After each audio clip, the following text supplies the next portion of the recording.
Josiasa motenore kod jaluk jatend piny machon Rigathi Gachagua kaachiel gi moko kuom rowere mane omak e kinde ng'anyo mar dwe mar 6 kod dwe mar 7 higani odonjnegi e doho kod timbe njore.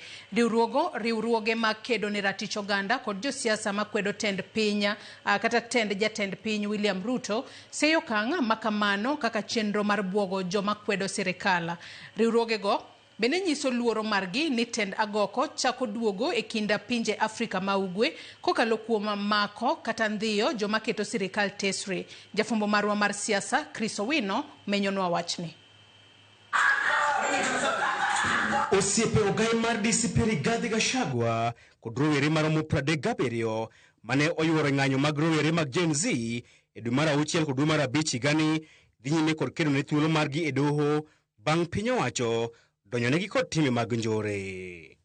Rowere ma kamago itudo kod ketho mag wang'o tesende obila 9, doho ma Kikuyu, apise tend loch nanga kaachiel kod ketho mwandu mag ji e kinde ng'anyo. Chung' mar piny owacho kotelne kod jatend piny William Ruto kod jatend migawo mar arita Kipchumba Murkomen en ketho ma kamago ne geto lwaro sirikal mana ka jonjore mag Al-Shabab chung' ma jonon siasa to neno ka chenro mar sirikal mar olo kuyo kuom joma kwedo piny owacho. Kiwinjo kata kaka jatend piny no wuoyo bang' ka koro weche ng'anyo gi pod dhi nyime, nowacho ni enough is enough, ni koro gidhi deal gi gik machal kamano. Aparo ni that is the tone. You know, as the president, if you set the tone, koro gik mamoko dhi luwo. You just don't speak in vacuum as a president. Koro kaka nosewacho kamano, koro charges gi itiyo kodgi mondo intimidate joma nyalo bedo gi paro mar dhi nyime gi wach ng'anyo gi makwedo sirikal. Njore kata terrorism en ka itimo gima kelo koko manigi violence, itiyo gi agoko gi tulo gang'enge.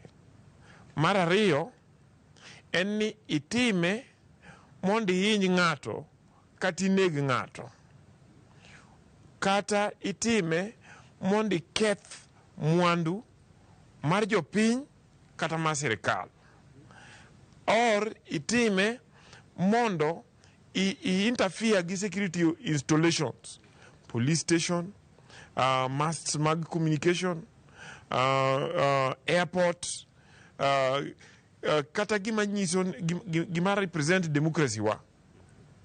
To objective matimo gigi te en ni dwaro ni mondo imi ji obed gi fear, ji obed gi buok. E kinde limbe mare e kar chung' od bura ma Kikuyu bang' ng'anyo mar Sabasaba, ogai mar doho Martha Koome ne osiro paro mar donjo ne joma ne owang'o doho ma Kikuyu kod ketho mag njore. Weche mag Koome ne ose kod riwruoge makedo ratich oganda e pacho kae magiwacho ni ne geto siewo sirikal. Kini jatelo kamoro gimiwacho idhi ng'i kendo idhi kawe gi nafas min godo kanyo.